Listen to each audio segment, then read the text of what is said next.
ब्रह्म सूत्र के प्रथम अध्याय के प्रथम पाद के चतुर्थ अधिकरण का विचार हम लोग कर रहे हैं। इस अधिकरण के द्वितीय वर्णक के पूर्व पक्षी वृत्तिकार के मत का निराकरण करके भगवान भाष्यकार प्राभाकर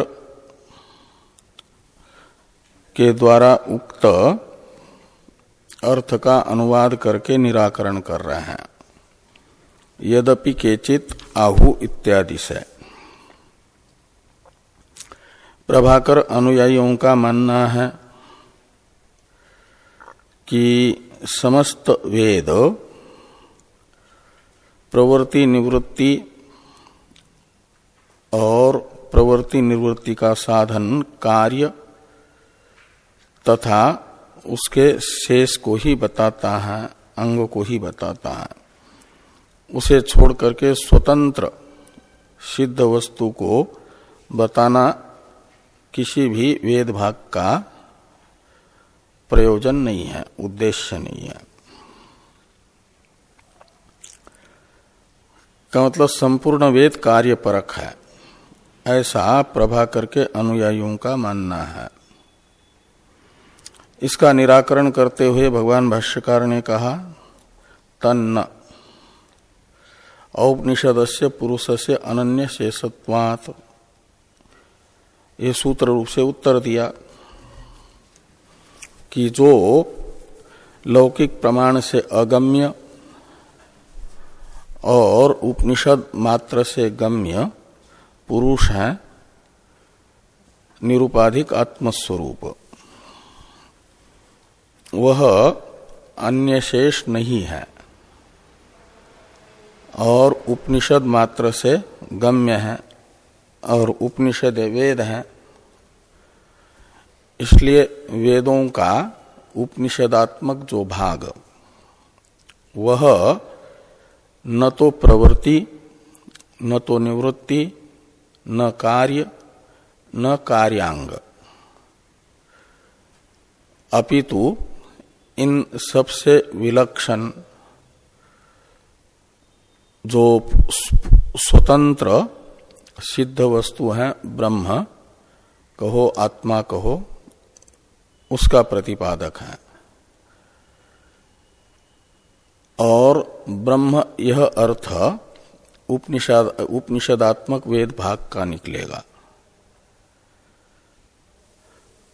इसलिए ये कहना कि संपूर्ण वेद कार्यपरक ही है या कार्य अन्वित वस्तुपरक ही है, ये गलत है। इस अभिप्राय से भाष्कर भगवान ने कहा तन्न, तत् यानी संपूर्ण वेद का कार्यपरत्व, न यानी संभव नहीं है। क्यों?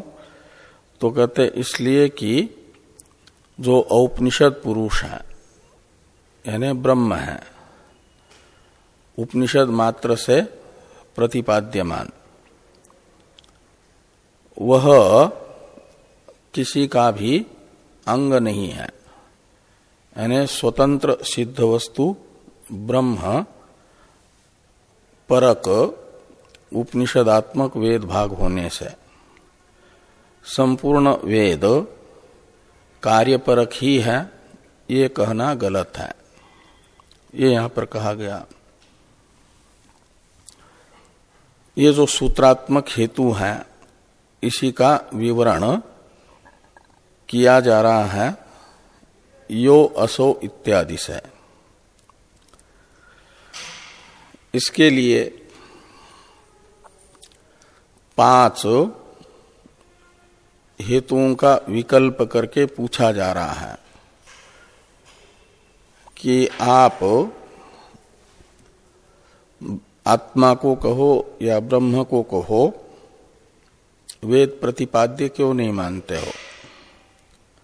प्रभाकर के अनुयायी से सिद्धांती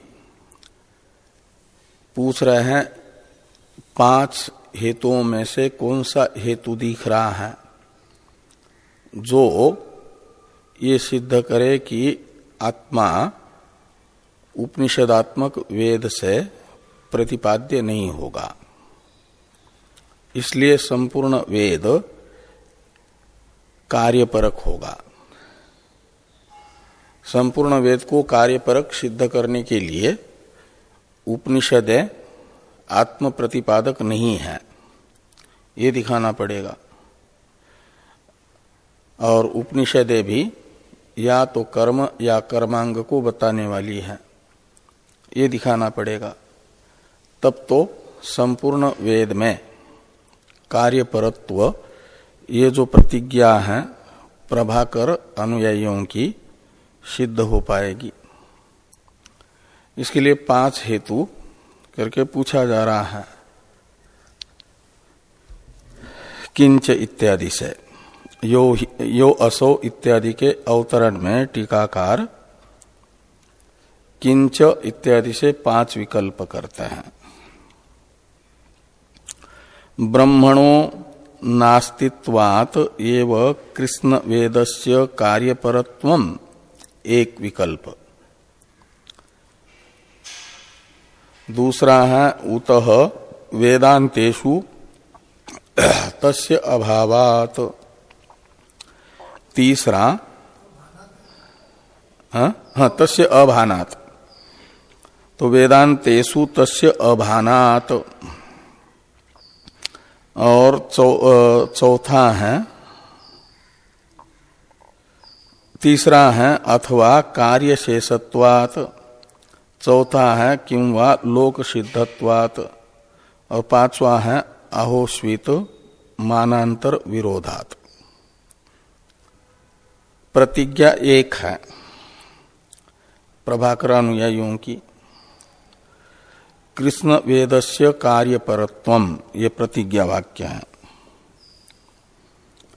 प्रभाकर के अनुयायियों की जो ये प्रतिज्ञा है कृष्ण वेद कार्यपरक है।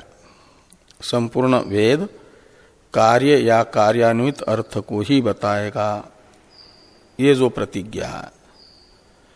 इस प्रतिज्ञा के साधक 5 हेतुओं में से कौन सा हेतु है? 5 हेतु विषयक विकल्प है ये। क्या आप ये मानते हो कि ब्रह्म नाम की वस्तु है ही नहीं, इसलिए वेद कार्यपरक ही है? पहला, ब्रह्म नाम की कोई वस्तु न होने पर न तो प्रत्यक्षादि लौकिक प्रमाण से गम्य होगी, है ही नहीं तो, और न तो उसके लिए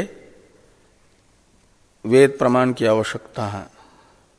जैसे वंध्यापुत्र के लिए न प्रत्यक्षादि लौकिक प्रमाणों की अपेक्षा है, न वेद की अपेक्षा है, क्योंकि वो है ही नहीं। ऐसे क्या आप ये मानना चाहते हो कि ब्रह्म है ही नहीं, आकाश पुष्प के तरह अलीक है, इसलिए कर्म और कर्म फल तथा कर्म का साधन यही सब संसार ही संसार है, संसारातीत असंसारी ब्रह्म वस्तु है ही नहीं, इसलिए संपूर्ण वेद कार्यपरक है, यह मानना चाहते हो क्या? ये प्रथम हेतु पूछा। अथवा द्वितीय हेतु के कारण ये प्रतिज्ञा कर रहे हो क्या? कृष्ण वेद कार्यपरक है, ये प्रतिज्ञा, ये द्वितीय हेतु है। उत वेदांतेषु तस्य अभानात्। वेदांतेषु यानी उपनिषत्सु, तस्य यानी आत्मनः, कहो ब्रह्मण कहो अभानात्। तो उपनिषदों से आत्म भान न होने से, उपनिषदों से ब्रह्म का प्रतिपादन न होने से आप ये कहना चाहते हो क्या कि संपूर्ण वेद कार्यपरक है? ये दूसरा हेतु हुआ। तीसरा हेतु संपूर्ण वेद के कार्य परत्व में पूछा जा रहा है, अथवा कार्य शेषत्वात्, अथवा ये मानना है आपका कि उपनिषदों में ब्रह्म भान तो हो रहा है, लेकिन वह स्वतंत्र सिद्ध वस्तु के रूप में नहीं, अपितु उपासना रूप कार्य शेष बन करके, कार्यांग बन करके, उपासना का कर्म कारक बन करके ये ज्ञात हो रहा है ब्रह्म, ऐसा मानना है क्या आपको? इसलिए कार्य परक है ब्रह्म संपूर्ण वेद। तो कार्य शेषत्वात् वा, ये तीसरा हेतु। चौथा किम वा लोक सिद्धत्वात्, तो ये जो ब्रह्म है वह लोक सिद्ध है, यानी लौकिक प्रमाण से गम्य है। हाँ, तो लौकिक प्रमाण गम्य होने से, अहम इत्याकारक अनुभव से गम्य होने से, अहम प्रत्यय का विषय होने से, अहम प्रत्यय है अहम इत्याकारक अनुभव, उसका विषय होने से, और अहम अनुभव है लौकिक, और इस लौकिक अहम अनुभव से ही सिद्ध आत्मवस्तु होने के कारण उसे वेद प्रतिपाद्य मानने की आवश्यकता नहीं है। इसलिए संपूर्ण वेद को कार्यपरक मानना चाहते हो क्या? ये चौथा हेतु। और पांचवा मानांतर विरोधात्वा, अथवा ये मानना चाहते हो कि ब्रह्म को वेद प्रतिपाद्य मानेंगे यदि, तो प्रमाणांतर का विरोध होगा। इसलिए संपूर्ण वेद को कार्यपरक ही मान करके ब्रह्म को वेद प्रतिपाद्य नहीं मान रहा है। ये पंचम हेतु होगा। तो इन पांच में से पहले जो तीन हेतु है, ब्रह्मणः नास्तित्वात् एव कृष्ण वेदस्य कार्यपरत्वम, ये प्रथम हेतु ब्रह्मण नास्तित्वात्। दूसरा हेतु है क्या था कि वेदांतेषु अभानात् ब्रह्मण, और तीसरा ब्रह्मण कार्य शेषत्वात्। ये जो तीन हेतु हैं, इन तीन हेतुओं में से किसी न किसी हेतु को लेकर के यदि संपूर्ण वेद को कार्यपरक सिद्ध करना चाहेंगे प्रभाकर के अनुयायी, तो इन तीनों हेतुओं का एक साथ खंडन किया जा रहा है।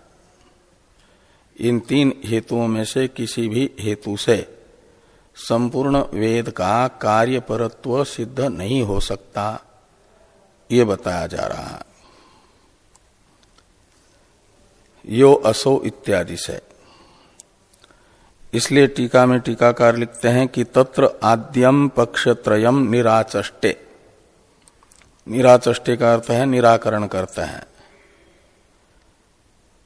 तो आद्यम पक्षत्रयम यानी शुरू वाले जो तीन हेतु हैं, ब्रह्मण नास्तित्वात्, वेदांतेषु ब्रह्मण अभानात्, अथवा ब्रह्मण कार्यशेषत्वात्, इन तीन हेतुओं का निराकरण करते हुए ये बताया जा रहा है कि इन तीन हेतुओं में से किसी भी हेतु से संपूर्ण वेद के कार्यपरत्व की सिद्धि नहीं होती। तो भाष्य में देखिए, यो असौ उपनिषत्सु एव अधिगतः पुरुषो असंसारी ब्रह्म उत्पाद्यादि चतुर्वेद द्रव्य विलक्षण स्वप्रकरणस्थ अनन्यशेष नासो नास्ति नाधिगम्यते इति वा शक्यम वदितुम। तो ये कहते हैं कि यो असौ उपनिषत्सु एव अधिगतः पुरुष असंसारी। तो उपनिषत्सु एव अधिगतः यानी केवल उपनिषद प्रमाण से ही अधिगत होने वाला, अवगत होने वाला, उपनिषद को छोड़ करके अन्य प्रत्यक्षादि प्रमाण से अगम्य, ये एवकार बता रहा है। केवल उपनिषद प्रमाण गम्य और प्रत्यक्षादि लौकिक प्रमाण से अगम्य, ये एवकार का अर्थ निकलेगा। जो यह पुरुष है असंसारी आत्मा ब्रह्म, वह चार प्रकार का जो कर्मफल होता है, उत्पाद्य, विकार्य, आप्य, संस्कार्य, इन चार प्रकार के कर्म फलों से विलक्षण है ब्रह्म। इसे कहते हैं कि उत्पाद्यादि चतुर्विध द्रव्य विलक्षण। और स्वप्रकरणस्थ, तो स्वप्रकरणस्थ का मतलब स्व शब्द से लेना ब्रह्म को, और स्वप्रकरण है ब्रह्म प्रकरण, ज्ञान कांड, उपनिषद है, वेदांत स्वप्रकरण हुआ। और उस स्वप्रकरण में यानी ज्ञान कांड में परम तात्पर्य विषयतया अवगम्यमान, अधिगम्यमान, उसे कहा जाता है स्वप्रकरणस्थ। वह अनन्य शेष है, यानी अन्य प्रकरणस्थ जो कर्म है, कार्य है, कर्म कांड का विषय, उसका शेष नहीं है, कर्म शेष नहीं है, अपितु स्वतंत्र सिद्ध वस्तु के रूप में उपनिषदों से अवगम्यमान है। जो पुरुष असौ, उस पुरुष को नासौ नास्ति यानी असौ नास्ति इति वदितुम न शक्यम।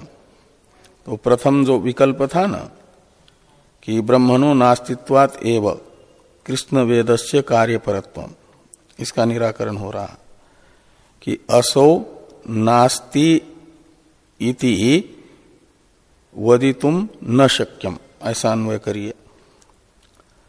असौ यानी वह उपनिषदों से अधिगम्यमान असंसारी पुरुष ब्रह्म कर्मफल विलक्षण स्वतंत्र सिद्ध वस्तु के रूप में उपनिषदों से अधिगम्यमान नहीं है, ये कहना किसी को भी संभव नहीं है, उसका निषेध नहीं किया जा सकता। का मतलब वो नहीं है ये नहीं कह सकते। का अर्थ है ब्रह्म नहीं है, नास्ति ऐसा नहीं, ब्रह्म का अभाव नहीं है, ब्रह्म है और प्रत्यक्षादि प्रमाण से ज्ञात नहीं होता, उपनिषदों से ही ज्ञात होता है। और उपनिषद वेद है, इसलिए उपनिषदात्मक वेद भाग से अधिगम्यमान ब्रह्म होने से संपूर्ण वेद कार्यपरक ही है, ये नहीं कहा जा सकता। ये निकला। यदि ब्रह्म न होता तो एक बार कह भी सकते थे कि संपूर्ण वेद कार्यपरक है, लेकिन ब्रह्म है और वो अनन्य शेष है। ऐसा ब्रह्म होते हुए उपनिषदों से अधिगम्यमान संपूर्ण वेद कार्यपरक ही है, ये नहीं कहा जा सकता।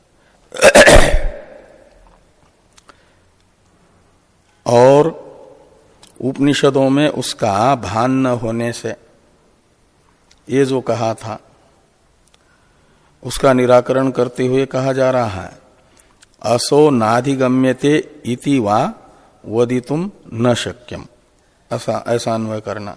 नाधिगम्यते है ना, नासो नास्ति नाधिगम्यते इति वा शक्यम वदितुम, इसका अन्वय द्वितीय हेतु का खंडन करते हुए इस प्रकार करना कि असो न अधिगम्यते इति वा वदितुम न शक्यम। असो यानी वह असंसारी आत्मा, उपनिषदों से अधिगम्यमान पुरुष उपनिषदों से अधिगत नहीं होता है, उपनिषदों से नहीं जाना जा सकता, ये कहना किसी से भी संभव नहीं है, शक्य नहीं है। तो ये दूसरे हेतु का तस्य अभानात, वेदांतेषु तस्य अभानात एक हेतु था ना, इसका निराकरण हुआ। वेदांत में तो उसका भान ही हो रहा है, इसलिए अभान होने से कृष्ण वेद कार्यपरक है ये नहीं कहा जा सकता, ये खंडन हुआ। तीसरा है कार्य शेषत्वात्, तो कार्य शेषत्व का खंडन करते हुए ये कहा गया शुरू में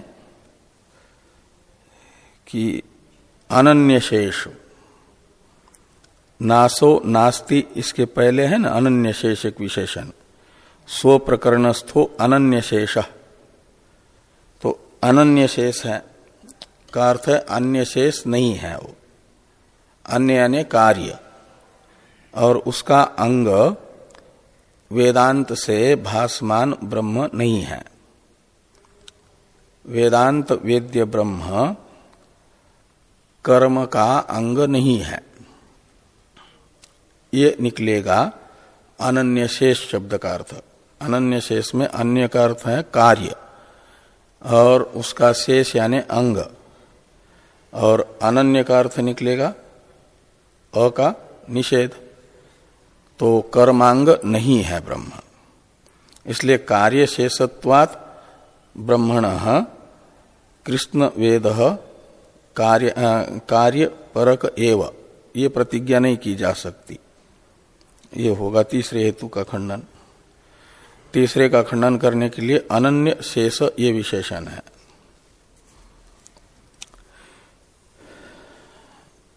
और अनन्य शेषत्व को सिद्ध करने के लिए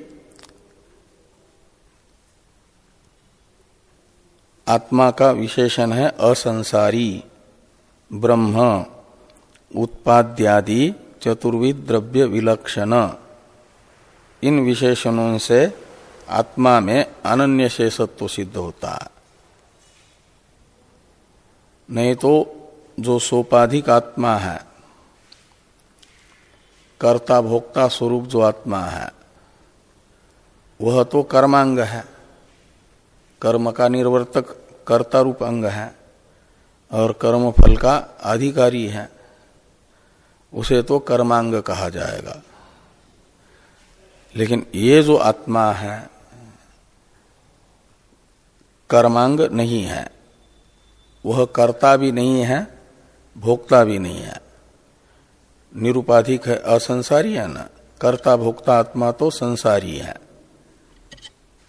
तो इसलिए टीका में टीकाकार लिखते हैं अनन्य शेषत्वार्थम असंसारी इत्यादि विशेषणम। आत्मा में अनन्य शेषत्व की सिद्धि के लिए असंसारी इत्यादि विशेषण भाष्य में भाष्कर भगवान ने आत्मा के बताए हैं कि वह असंसारी है, यानी कर्ता भोक्ता नहीं है। कर्ता रूप होगा या भोक्ता रूप होगा तो कर्मांग होगा, और फलात्मक भी नहीं है, कर्म फलात्मक भी नहीं है। इसके लिए कहा उत्पाद्यादि चतुर्विध द्रव्य विलक्षण है। ऐसा आत्मा अनन्य शेष है जो उपनिषदों से अधिगत हो रहा है, निर्गुण निराकार आत्मा।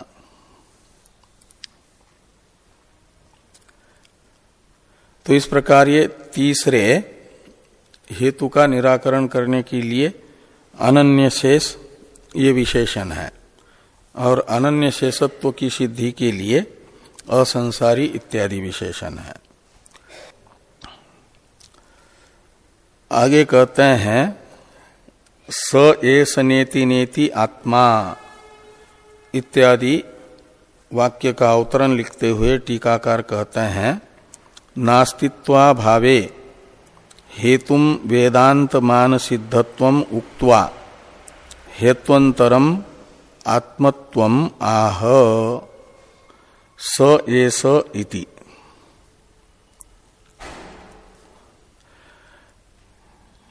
तो ये ब्रह्म का अभाव क्यों नहीं है, नास्तित्वा भाव क्यों है, यानी ब्रह्म की विद्यमानता ही क्यों है, अभाव क्यों नहीं है। इसमें ब्रह्म के नास्तित्वाभाव में यानी अस्तित्व में, नास्तित्वाभाव का अर्थ है अस्तित्व, अभाव का अभाव प्रतियोगी स्वरूप होता है। तो ब्रह्म के नास्तित्व का अभाव का मतलब है ब्रह्म का अस्तित्व, विद्यमानता। तो ब्रह्म की विद्यमानता में एक हेतु बताया, वेदांत मान सिद्धत्वम, वेदांत प्रमाण से सिद्ध होने से, निश्चित होने से ब्रह्म के नास्तित्व का अभाव है, यानी अस्तित्व है, ब्रह्म विद्यमान है। क्यों? वेदांत प्रमाण सिद्ध होने से, वेदांत प्रमाण से निश्चित होने से ब्रह्म है, ये बताया गया। तो वेदांत मान सिद्धत्व इस एक हेतु से जो ब्रह्म का अस्तित्व निश्चित हुआ, उसी को और सुदृढ़ करने के लिए, ब्रह्म के अस्तित्व को और दृढ़ करने के लिए हेतु बताया जा रहा है आत्मत्व भी। ये कहते हैं कि नास्तित्वाभावे हेतुम वेदांत मान सिद्धत्वम उक्त्वा हेत्वंतरम आत्मत्वम आह। तो आत्मत्व रूप दूसरा हेतु भी ब्रह्म के नास्तित्वाभाव में बताया जा रहा है, यानी ब्रह्म के अस्तित्व को सुदृढ़ करने वाला आत्मत्व रूप हेतु भी बताया जा रहा है, स एष इत्यादि वाक्य से। तो स एष नेति नेति आत्मा इति आत्मशब्दात् आत्मनश्च प्रत्याख्यातुम अशक्यत्वात्। तो स एष नेति नेति, इस वाक्यस्थ जो इति शब्द है, नेति नेति में जो इति शब्द है ना, वह इदम अर्थ में है। ये कहते हैं टीकाकार कि इति रिदम अर्थे, लिखा है ना, इति रिदम अर्थे, यानी इति शब्द श्रुतिस्थ, इति शब्द इदम शब्द का समानार्थक है, इदम अर्थ में है। और इदम शब्द ग्राहक होता है दृश्य का, विषय का, अनात्म पदार्थ का, उपाधि का। तो आत्मा की जो भी दृश्य रूप उपाधि है, उसका निषेध किया जा रहा है। इति यानी दृश्य रूप उपाधि, और न यानी आत्मा नहीं है। इदम न, इदम न, नेति नेति का अर्थ हुआ यह स्थूल शरीर रूप जो दृश्य है, यह भी आत्मा नहीं है। तो सूक्ष्म शरीर आत्मा होगा, तो कहा इति शब्द का दूसरे उस इति शब्द से उसको लेकर के न, यानी सूक्ष्म शरीर भी आत्मा नहीं है। और इदम इति इति, ये जो विप्सा है संपूर्ण दृश्य को लेने के लिए है। तो तीसरी जो उपाधि है कारण उपाधि, दो प्रकार की कार्य उपाधि है, स्थूल कार्य, सूक्ष्म कार्य, वो दोनों भी आत्मा नहीं है इदम होने से। जो भी इदम होगा वह दृश्य होगा, वह आत्मा नहीं होगा। तो स्थूल उपाधि भी इदम है, सूक्ष्म कार्य उपाधि भी इदम है, दृश्य है, आत्मा तो दृष्टा है, इसलिए वो आत्मा नहीं है। तो कारण उपाधि जो अविद्या है कि वो आत्मा होगा, तो कहते वो भी आत्मा नहीं है, इसलिए कि वो भी इदम है। कारण उपाधि अविद्या भी, वो भी दृश्य है, साक्षी वेद्या है, साक्षी को दिखती है, और जो भी दिखेगा दृश्य होगा वो आत्मा नहीं। तो अविद्या भी दिखती है, दृश्य है, इदम है, इसलिए आत्मा नहीं। ऐसे नेति नेति से जितना भी इदम कोटि में आने वाला उपाधि वर्ग है, समष्टि वेष्टि, उसका निषेध करके श्रुति ने निरुपाधिक आत्मा का वर्णन किया निषेध मुख से। कहा कि जो भी इदम है वह आत्मा नहीं, और इन सब इदम के भाव तथा अभाव को देखने वाला, प्रकृति तथा प्राकृत जगत के भावाभाव का जो साक्षी है, भाव का भी और अभाव को भी, इदम कोटि में आने वाले सभी कार्य कारणात्मक उपाधि के भावाभाव को जो जानता है वो दृष्टा मात्र है, दृक् एव न तु दृश्यते, वह आत्मा है, दृष्टा। इस रूप में बृहदारण्यक उपनिषद का यह वाक्य आत्मा का प्रतिपादन करता है। स एस नेति नेति आत्मा।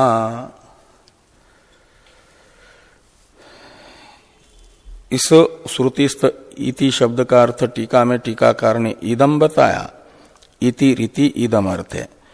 तो श्रुति का अर्थ क्या निकलेगा, तो आगे वाक्यार्थ बताते हैं कि इदम न इति सर्वदृश्य निषेधेन यह आत्मा उपदिष्ट स एस।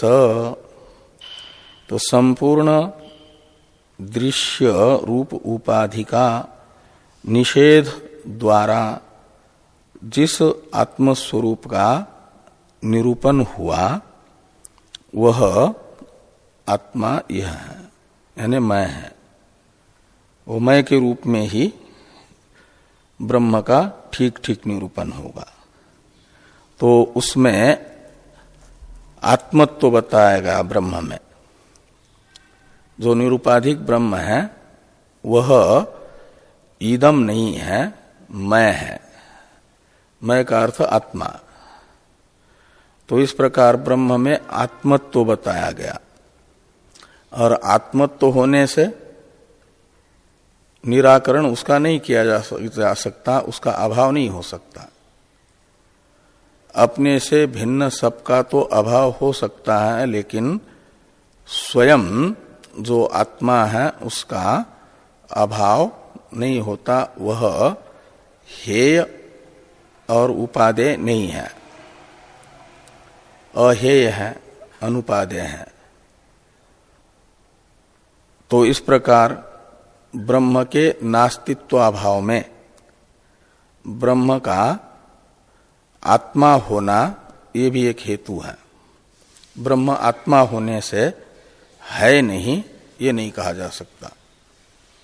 अपने से भिन्न सबका तो निषेध किया जा सकता है, नहीं है नहीं है करके, लेकिन निषेध करने वाला स्वयं अपना निषेध नहीं कर सकता, क्योंकि उस जो भी निषेध होता है वह निस्साक्षिक नहीं होता, ससाक्षिक होता है।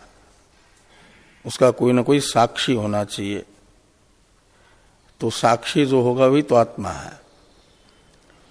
और उस सब के निषेध को देखने वाला, सबके निषेध का जो साक्षी है, उसका निषेध कौन देखेगा? उसके अभाव को, और बिना देखे बताएंगे तो अप्रामाणिक निषेध हो जाएगा। प्रामाणिक निषेध होगा ससाक्षिक ही, और साक्षी एक है आत्मा, तो उस साक्षीभूत आत्मा का निषेध नहीं हो सकता। इसलिए वो नहीं है ये नहीं कह सकते। उसके नास्तित्वाभाव में, ब्रह्म के नास्तित्वाभाव में एक हेतु है उसका आत्मा होना, सर्वात्मत्व उसमें।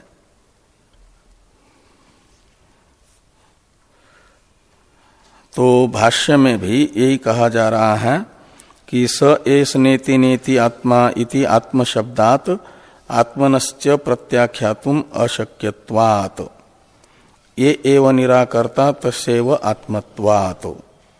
ये कहा गया कि स एस नेति नेति इस वाक्य में जो आत्मा शब्द का प्रयोग हुआ ब्रह्म के लिए, वह बताता है कि ब्रह्म आत्मस्वरूप है, और आत्मस्वरूप होने से आत्मा का प्रत्याख्यान यानी खंडन नहीं हो सकता, अभाव नहीं बताया जा सकता।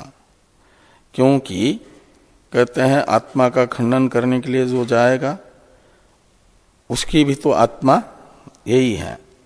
कहते ये एव निराकर्ता तस्यैव आत्मत्वात्, जो निराकरण करता है उसकी यह आत्मा होने से, आत्मस्वरूप होने से।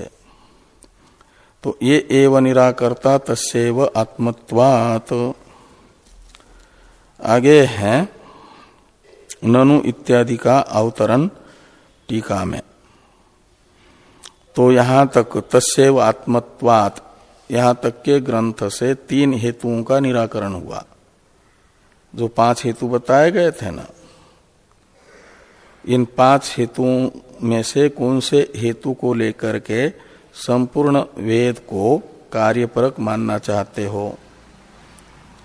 तो इन 3 हेतुओं को यदि हेतु में से किसको लेकर के कहोगे तो उनका तो निराकरण हुआ, ये बता। अब चतुर्थ जो हेतु है उसका अनुवाद करके निराकरण किया जा रहा है। चतुर्थ हेतु है कार्य शेषत्वात्, नहीं, हाँ, लोक सिद्धत्वात् चौथा हेतु है, और 5वां है मानांतर विरोधात्। तो लोक सिद्धत्वात् ये जो चतुर्थ हेतु है इसका अनुवाद करके निराकरण किया जा रहा है ननु इत्यादि से। तो ननु का अवतरण है टीका में, चतुर्थम शंकते ननु आत्मा अहम इति। तो चतुर्थम हेतुम आशंकते, ऐसा लगाना, चौथे हेतु की आशंका की जा रही है। चतुर्थम शंकते, तो ननु आत्मा अहम प्रत्यय विषयत्वात् उपनिषत्सु एव विज्ञायते इति अनुपपन्नम।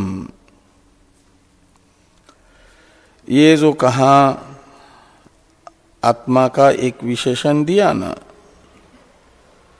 औपनिषद शुरू में एकदम, यो असो उपनिषत्सु एव अधिगतः, ये विशेषण बता रहा है कि आत्मा उपनिषद में, उपनिषदों से ही जाना जाता है, उपनिषद प्रमाण गम्य है। इस विशेषण की असिद्धि की आशंका की जा रही है, उसे लोक सिद्ध बता करके। लोक यानी लौकिक प्रमाण, और लौकिक प्रमाण का ही विषय आत्मा को दिखा करके वेद जो लौकिक प्रत्यक्षादि प्रमाण का विषय होगा वह फिर उपनिषदात्मक वेद का विषय नहीं बनेगा।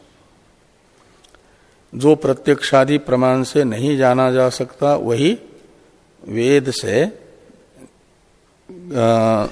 जाना जाता है, वेद प्रमाण का विषय माना जाता है उसी को, जो प्रत्यक्षादि का विषय नहीं होता।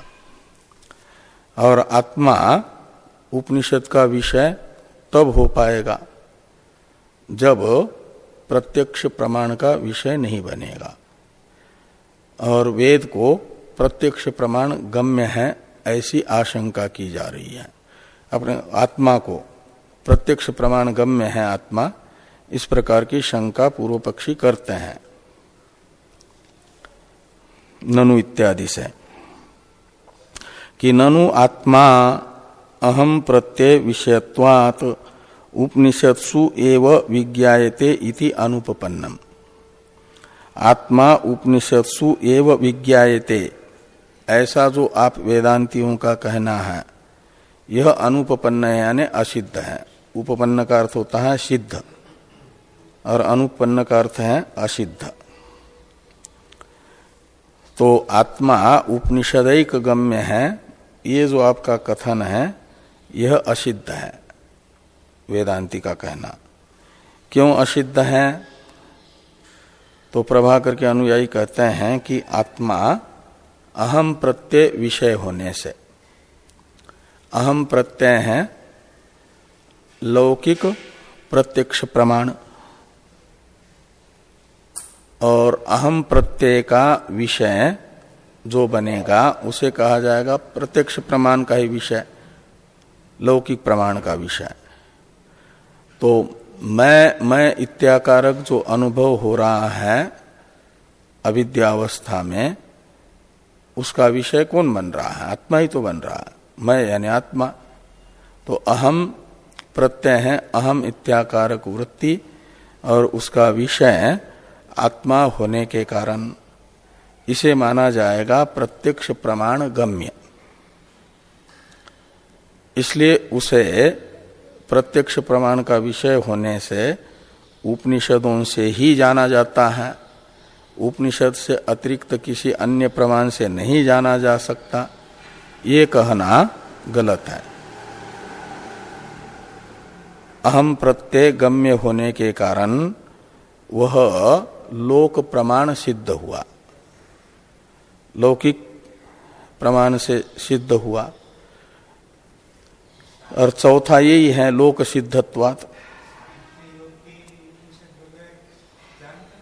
हाँ हाँ हाँ, तो इसलिए वो जो है अहम प्रत्ययगम्य हुआ, ऐसा कह रहे हैं।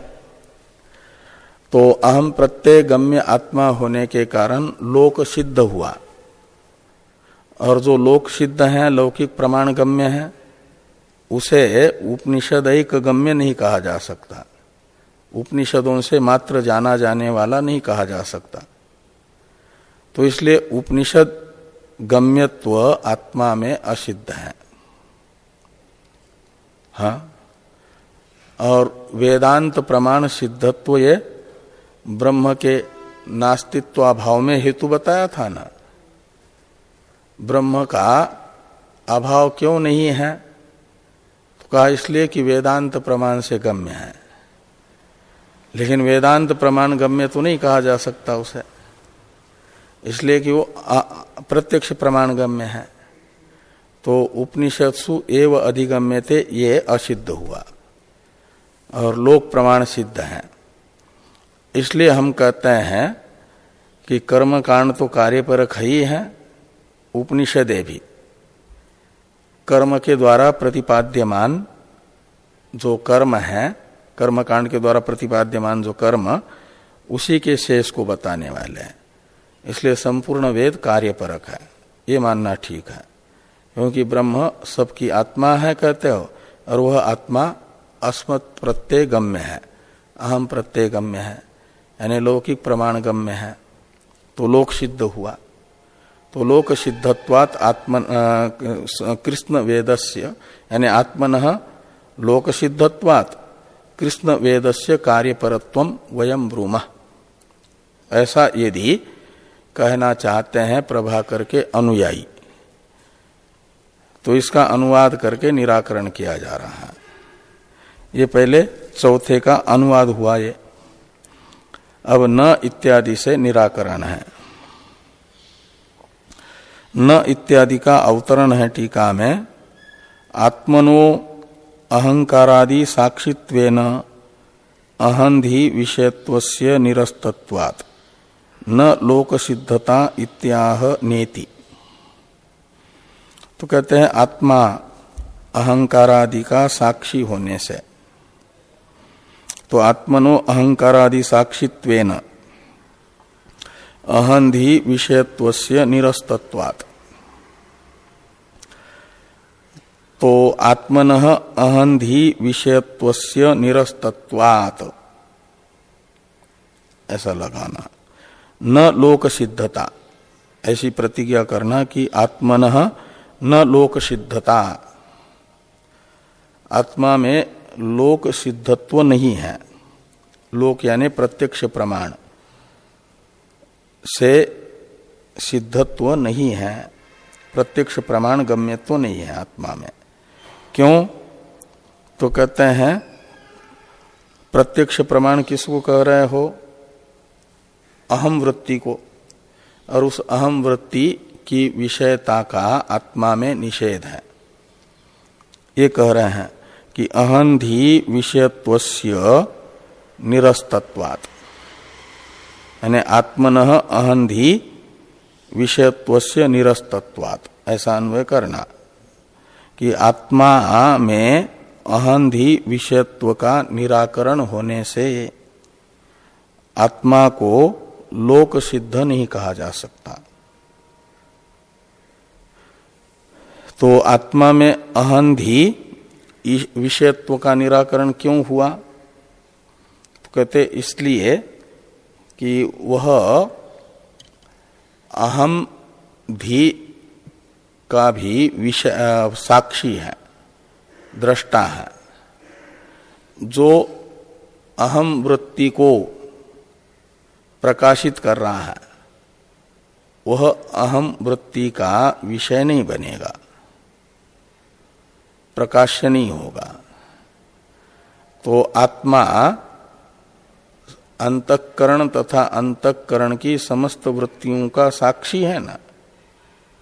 आत्मा का जो वास्तविक स्वरूप है वह समस्त अंतःकरण वृत्तियों का साक्षी होने से अंतःकरण की ही एक वृत्ति विशेष है अहम। ये वृत्ति वह भी अंतःकरण की ही एक वृत्ति विशेष होने से उसका भी साक्षी आत्मा है। इसलिए वह अपने साक्ष्य अहम वृत्ति का विषय नहीं होगा, उसमें अहम वृत्ति विषयत्व का भी निराकरण होगा। इसलिए कहा अहंकारादि साक्षित्वेन, अहंकारादि में आदि शब्द से बाकी वृत्तियां लेना, अहंकार से लेना अहम वृत्ति को। अहम वृत्ति और आदि शब्द से इच्छा, द्वेष, सुख, दुख आदि जो वृत्तियां हैं अंतःकरण की, उन सब वृत्तियों का साक्षी आत्मा होने से आत्मा में अहंधि विषयत्व का निराकरण हो गया। क्योंकि अहंधि वृत्ति, अहंधि यानी अहम वृत्ति भी यानी अहंकार भी आत्मा का वेद्य होने से वह अपना विषय आत्मा को नहीं बना पाएगा, अपने प्रकाशक आत्मा को अपना विषय नहीं बना पाएगी अहमधि यानी अहम वृत्ति। इसलिए अहम प्रत्यय विषय आत्मा नहीं रहा, न होने से उसे लोक सिद्ध नहीं कह सकते आत्मा को। तो ये जो चौथा हेतु था लोक सिद्धत्वात् कृष्ण वेदस्य कार्यपरत्वम्, तो चौथा हेतु भी सिद्ध नहीं हो पाया, उसका भी निषेध हुआ। इस अभिप्राय से कहा कि न तत्साक्षित्वेन प्रत्युक्तत्वात्, तत्साक्षित्वेन में तत्शब्द से लेना अहम प्रत्यय को, तत्साक्षी में तत् का अर्थ है अहम प्रत्यय,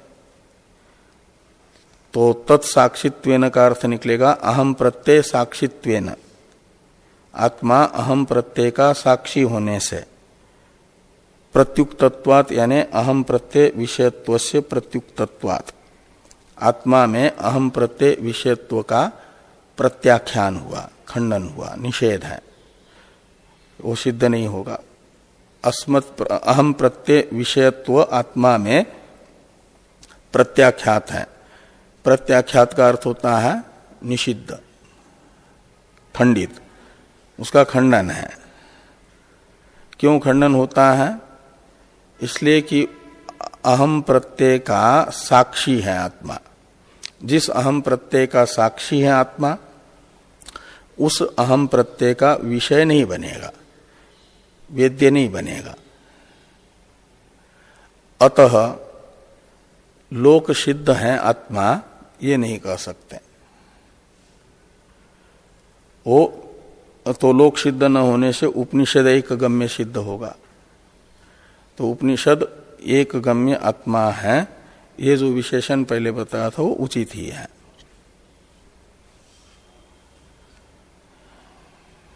अब नहीं अहम प्रत्यय विषय कर्तृव्यतिरेकेण तत्साक्षी इत्यादि का अवतरण लिखते हैं टीकाकार।